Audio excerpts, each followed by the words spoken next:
बिस्मिल्लाहिर्रहमानिर्रहीम, अस्सलाम वालेकुम। मोज़ेज़ नाज़रीन इकरामी, UMT TV के साथ मुझे कहते हैं मोहम्मद रमनईम और खुशामदीद कहता हूँ आपको UMT TV के एक और मज़ीद पॉडकास्ट के अंदर। नाज़रीन इकरामी, गेस्ट को बुलाने का मकसद हमेशा से रहा है कि आप लोग तरह तरह के लोगों से मुलाकात करें और जानने की कोशिश करें दर हकीकत कि ये जो सक्सेस है ये होता क्या है। आए कि जो केक आप खाते हैं मार्केट के अंदर जाके, उसके ऊपर जो क्रीम मौजूद होती है सिर्फ उसका कमाल है या बेकिंग का भी प्रोसीजर होता है या फिर नहीं होता। देखें, सक्सेस, मैं प्रोग्राम का आगाज़ करने से पहले एक छोटी सी बात आपसे करना चाहूँगा। सक्सेस क्या है basically? Success lies inside you.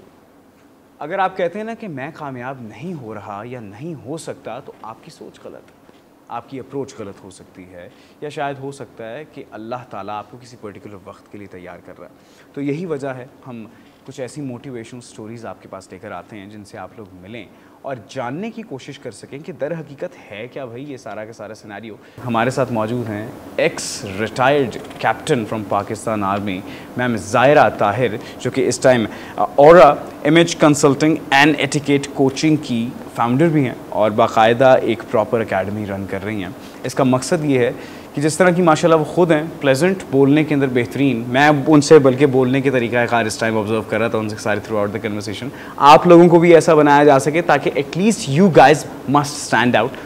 हमेशा की तरह फिर मैं एक बार बहुत ज़्यादा बोल गया, गेस्ट की जानिब चलते हैं। मैम ज़ायरा, कैसी हैं आप? अस्सलाम वालेकुम। वालेकुम अस्सलाम, I am good, thank you very much for having me here. जज़ाकमुल्लाह खैर। सबसे पहले तो मैम ये बताइए कि आप बाहर का मौसम, गर्मी शदीद पड़ रही है जी, तो कोई परेशानी तो नहीं आई आपको दरपेश आने के अंदर? मौसम बड़ा ख़तरनाक चल रहा है। नहीं नहीं, अल्हम्दुलिल्लाह, जब मुझे पता था कि मैंने यहाँ पे आना है और मज़े मज़े की बातें करनी है तो मेरी मोटिवेशन ही अलग थी। अरे ज़बरदस्त, जब आपको पता चला कि I have to go back to the place where I have spent a great amount of time, yes, definitely, recalling of the memories I would say. Definitely, it's always pleasant. ज़बरदस्त। अच्छा मैम ज़ायरा, मैं बाकायदा topic के ऊपर आने से पहले कुछ 2 से 3 बातें आपके साथ करना चाह रहा था। वो बातें ये कि आर्मी, हम जैसे नौजवानों का भी ख्वाब होता था कभी कि हम भी आर्मी जाएं, वो क्या करें, हमारे पैर कभी सीधे नहीं पड़े ज़मीन के ऊपर, तो रिजेक्ट हो गए।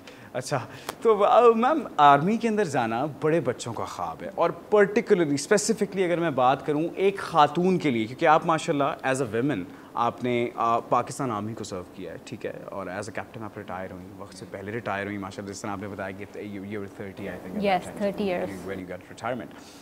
तो एक खातून के लिए आर्मी ज्वाइन करना कैसा है? So first of all you asked me कि एज एन ऑर्गेनाइजेशन आर्मी कैसी है, तो मैं आपके नॉलेज के लिए बताऊं कि I have served in multiple companies in Pakistan, जिसमें कॉर्पोरेट में भी सर्व किया मैंने, गवर्नमेंट में सर्व किया, सेमी गवर्नमेंट में सर्व किया, फिर एकेडेमिया में भी सर्व किया। तो आई वुड से कि जो प्रोसीजर्स हैं और जो ऑर्गेनाइजेशन का एक कल्चर है वो आर्मी का मैंने सबसे बेहतर पाया, सबसे बेस्ट पाया। ख़वातीन के हवाले से अगर स्पेशली बात की जाए तो this is the I think बहुत ही एग्जाम्पलरी सिस्टम डेवलप हुआ है, बिकॉज कल्चरली और हिस्टोरिकली बहुत रिच कल्चर है वहाँ पे। सेकेंड चीज़ आपने मुझसे पूछी कि ख़वातीन जो आर्मी ज्वाइन करना चाहती हैं उनका क्या डिफरेंट प्रोसीजर होता है मेल से या नहीं, तो बिल्कुल डिफरेंट प्रोसीजर नहीं होता। अल्लाह, यस, फिज़िकल टेस्ट भी जो होते हैं वो बिल्कुल सेम होते हैं, 100% सेम होते हैं। सिर्फ एक टेस्ट जो होता है वो उनका मेल्स का लिया जाता है, वो ख़वातीन का नहीं लिया जाता। और वो कौन सा फिजिकल, आई थिंक वो कोई जैसे होता है ना जंपिंग के हवाले से है या कुछ फिजिकल में ना, जिसमें कि एक फ़िज़ीक की एक लिमिटेशन आ जाती है, क्योंकि ख़वातीन की फ़िज़ीक थोड़ी हाइट और कम होती है, उसमें थोड़ा सा उनको एक रिलैक्सेशन दी जाती है। ठीक है। वो टेस्ट ओमिट करने के अलावा बाकी जितने साइकोमेट्रिक टेस्ट हैं, जितने साइकोलॉजिकल टेस्ट हैं, फिजिकल टेस्ट हैं, सब सेम कंडक्ट किए जाते हैं। तो वही 4 दिन का ISS ख़वातीन किसी से कम नहीं है। जी बिल्कुल ऐसे, इट्स ऑल अबाउट बैलेंस। ख़वातीन बिल्कुल कम नहीं है, लेकिन ये कि बैलेंस आउट करके चलें। तो असल में आजकल के जो वो कहते हैं ना कि लोग जो कि against basically the women empowerment है, उससे कि वो इसके अगेंस्ट है। वैसे मुझे करना नहीं चाहिए था वुमेन एम्पावरमेंट का, मैं खुद बहुत बड़ा सपोर्टर हूँ यार, क्या बात हो। अच्छा, मैं आपको वुमेन एम्पावरमेंट में बताऊँ कि मेरी डेफिनेशन क्या है, क्योंकि मैं खुद एक अपने आप को समझती हूँ कि मुझे बहुत एम्पावर्ड किया सोसाइटी ने, ठीक है। वुमेन एम्पावरमेंट ये है कि आप वुमेन को एजुकेट करें, उनकी ट्रेनिंग करें, उनको बेहतर से बेहतर बनाएं और उनको सबसे ज़्यादा ज़रूरी वर्क लाइफ बैलेंस सिखाएं। क्योंकि जब अगर आपने जैसे आजकल काफ़ी ख़वातीन जॉब्स कर रही हैं, क्या होता है कि वो सबसे पहली चीज़ जो भूलती हैं वो अपनी सेल्फ़ केयर भूल जाती हैं। ठीक है, जबकि उनको ये बात नहीं पता कि अगर वो खुद में एनर्जी नहीं डालेंगी तो कैसे अपने वर्क प्लेस पे परफॉर्म करेंगी, कैसे आके बच्चों को संभालेंगी, कैसे पेरेंट्स के साथ टाइम स्पेंड करेंगी, कैसे हस्बैंड को टाइम देंगी, कैसे सोशल सर्कल में। तो यानी कि आप ये देख रहे हैं कि कितना इंपॉर्टेंट है ख़वातीन को एम्पावर करना। तो मैं समझती हूँ कि विमेन एम्पावरमेंट ये है कि जहाँ आप ख़वातीन को देखें तो उनको आप इस हवाले से एजुकेट करें, कैसे सब चीज़ों को लेके इकट्ठे चलें। बहुत ज़बरदस्त बात। यहाँ पर विमेन एम्पावरमेंट की बात की जाती है ना, तो दस्ती लोग फेमिनिज्म का टच जोड़ देते हैं साथ। मैम ज़ायरा, माशाल्लाह एक ऐसी एकेडमी की बुनियाद रखी। पहले तो ये बताएं 30 साल की उम्र के अंदर रिटायरमेंट का ख्याल कहाँ से आया कि यार अब मैं रिटायर हो जाती हूँ और मैं अपने बिजनेस को स्टार्ट करूं? क्योंकि एक गवर्नमेंट जॉब, आर्मी की जॉब, आपको पता है हम आजकल लड़के लड़कियों के रिश्ते भी आते हैं ना, पता चलता है भाई गवर्नमेंट जॉब है तो दस्ती घर वालों के कान खड़े हो जाते हैं, भाई गवर्नमेंट का जॉब है। तो गवर्नमेंट जॉब को क्विट करने के बाद क्या चीज़ जहन के अंदर आई कि यार I have to start my own business? और जिस तरह का बिजनेस मैंने माशाल्लाह प्रोफाइल वगैरह आपकी देखी है, आप बच्चों की पर्सनैलिटी डेवलपमेंट के ऊपर माशाल्लाह बहुत कमाल का काम कर रही हैं। बोलने का हुनर एंड ऑल दैट, ये जो मैं भी बोल रहा हूँ ना, ये जिस तरह हम बोलते हैं या एंड ऑल दैट, वो इस तरह के उस्तादों की वजह से ये चीज़ें आती हैं। तो क्या चीज़ आई थी मैम? अच्छा, सबसे पहले इंटरेस्टिंग बात इस क्वेश्चन के हवाले से ये कि इसका जवाब तो मैंने अभी अपने YouTube चैनल पे भी नहीं दिया, यानी अभी तक किसी भी फोरम पे मैंने ये जवाब नहीं दिया। शायद ये इस फोरम पे जो है ना, मैंने पहली दफ़ा इसका आंसर देना था। So 30 years of age is a very young age. तब तक मैं 7 ईयर्स आर्मी में सर्व भी कर चुकी थी, कुछ मल्टीनेशनल में भी सर्व कर चुकी थी। तो अब मैं आपको इसका क्या बताऊँ, सच बात ये है कि मेरे अंदर एक इंटरनल ड्राइव थी कि ठीक है मैंने यहाँ पे सर्व किया, अब मुझे एक ड्राइव ये थी कि मुझे वैल्यू एडिशन करनी है किसी बड़े सर्कल के अंदर जाके और माइक्रो लेवल पे जाके। ये सब बातों के नाम तो मैं आज दे रही हूँ, उस वक्त मैं नाम नहीं दे पाती थी, लेकिन एक मुझे ना अंदर से ड्राइव आना शुरू हो गई थी, समझ लें कॉलिंग आना शुरू हो गई थी कि मुझे कुछ और करना है, because I am also a multi passionate person like you, ठीक है। तो वो चीज़ों में एक्सपेरिमेंटेशन में बहुत करती थी। लेकिन ये कि आर्मी को छोड़ने की रीज़न ये नहीं थी कि मैं वहाँ से फेडअप थी या मैं वहाँ खुश नहीं थी या मेरी ग्रोथ नहीं हो रही थी। आई वुड से कि मेरा बहुत अच्छा करियर था वहाँ पे, मैंने कैप्टन टू मेजर भी क्लियर किया, मेरे रैंक्स ड्यू थे वन मंथ के बाद, और मैंने सिर्फ इसीलिए रैंक नहीं वेयर किए क्योंकि मुझे फिर उसके बाद 10 ईयर्स वहाँ पे मज़ीद बॉन्ड करना पड़ता। आपसे बातचीत करते हुए मैंने एक चीज़ जज की है, you have a creative mind.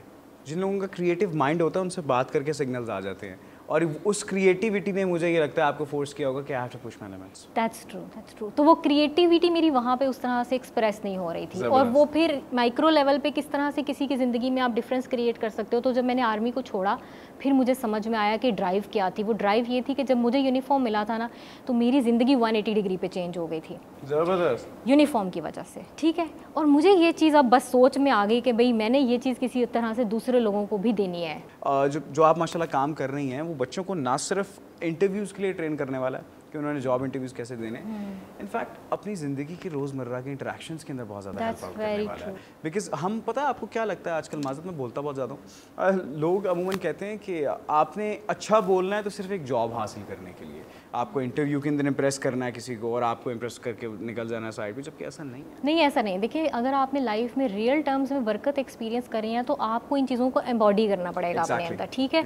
फिर वो आपके घर पे भी काम आएंगी और बाहर भी काम आएंगे। अब जैसे मैंने बताया कि Exora is totally inspired by the army. Important चीज़ ये है कि मैंने अपना पर्सनैलिटी टेस्ट खुद 8th क्लास में दिया था, 8th स्टैंडर्ड में दिया था। अब मैं इसमें यहाँ पे उस बात, आपकी वो वाली बात को एंडोर्स करना चाह रही हूँ जिसमें आपने ये बताया कि ये कॉन्फिडेंस बिल्डिंग, सेल्फ अवेयरनेस सिर्फ जॉब के लिए ज़रूरी नहीं है। देखिए, अगर मैंने उस वक्त से अपनी तलाश ना जारी कर दी होती तो क्या मेरी यहाँ पे सिलेक्शन होती? क्या मेरी ये जो सक्सेस जर्नी क्रिएट हुई है वो होती? नहीं होती। क्या मुझे एक आइडियल लाइफ पार्टनर मिलता? ना मिलता, ठीक है। क्या मेरे पेरेंट्स मुझ पर प्राउड होते? ना होते। तो ये स्टोरी शुरू होती है सेल्फ अवेयरनेस से। हमें आर्मी में भी हमें आर्मी में भी ये सिखाते हैं, know yourself and you will win the 100 battles. तो ये बुक है, एक मेरी फेवरेट बुक है, the art of war, Sun Tzu की ये बुक है। तो मैं स्टूडेंट्स को रेकमेंड करूंगी, ज़रूर पढ़ें। It has all the strategies to live life. I think क्या एज होगी आपकी उस टाइम? 16-17 साल? 16-17। खुद को वेस्ट नहीं करना, अपने आप को यूटिलाइज करना है। किसी और पैसे कमाना was not your main motive. Never, it was learning, it was always a by product and हम even till today it's a by product. मैं एक काम कर रही हूँ अच्छी इंटेंशन नियत के साथ, अमाल का दारोमदार नियतों पर है। नियतों से ही दुनिया चल रही है, सारे निज़ाम चल रहे हैं। अगर मैंने अच्छी इंटेंशन और अटेंशन के साथ काम कर लिया ना, अल्लाह ताला पैसे भेज देता है। ये मैं बच्चों को बताना चाहती हूँ, पैसे के लिए काम ना करें। अगर आपको लगता है कि ये काम करके आपको अच्छा फील हो रहा है, stay connected to your body will tell you. This is the inner guidance system, जिसकी वजह से मैं आर्मी छोड़ने का इतना बड़ा डिसीजन कर पाई। क्या बात है। यही गलती है हम लोगों की आजकल, हम पैसे के पीछे भागना शुरू कर देते हैं और हमने पैसा कमाना है। अल्टीमेटली मैम ज़ायरा, मुझे ऐसा लगता है जहाँ पर लालच ही है ना पैसे का, जहाँ पर लालच आ गई ना, वहाँ पर आप अपना 100% दे ही नहीं सकते। आपके जहन के अंदर हर वक्त एक सोच गर्दिश करती रहेगी, मैं इतना काम कर रहा हूँ या मुझे इसके इतने पैसे मिलने चाहिए। अगर इतने पैसे मिल रहे हैं तो ये कम क्यों मिल रहे हैं, अगर कम मिल रहे हैं तो ये ज़्यादा होने चाहिए। ज़्यादा आ गए तो इंसान को हार्ट अटैक हो जाता है। अच्छा, मैं यहाँ पे ये भी कहूँगी पैसे बहुत ज़रूरी हैं, आपको पैसे के लिए करना भी चाहिए काम, लेकिन बात अगेन वही है कि आपका अगर आप पर्पस से अलाइंड हो ना तो पैसे खुद आना शुरू हो जाते हैं। अगर आप पैसे के लिए जूतियां घसा रहे हो, तकलीफ़ें उठा रहे हो, तो ये क्या है कि वो आपसे दूर होता जाएगा, एक लिमिट तक आएगा, ठीक है ना। तो ये यानी कि हम चाहते हैं कि ये मैसेज आपको दें इस प्लेटफॉर्म से। जब आपने बिजनेस की बुनियाद रखी है गवर्नमेंट जॉब छोड़ के, मैं ये बात अच्छी तरह जानता हूँ, आपको बहुत सारे लोगों ने ये बात कही होगी कि आप क्या कर रही हैं। आप यकीन करो, मुझे किसी ने सपोर्ट नहीं किया कि मैं आर्मी छोड़ूं। No no no no, not even my parents, no one, ठीक है, because they were saying that you have got everything you wanted in your life, you have got a salary, you have got a home, you have got a status, you have got everything in your life, अब क्या करना है तुमने।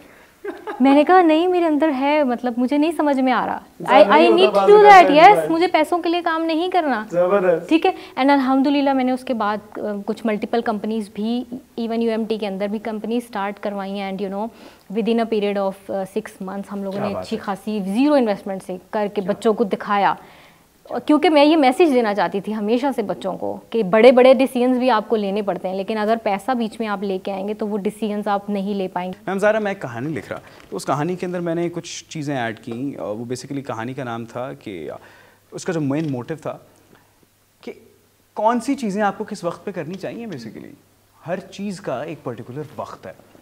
19-20 साल की उम्र के अंदर किए जाने वाली चीज़ें आप 26-27 में करना है का सोचते हैं कि अब हमने करनी है।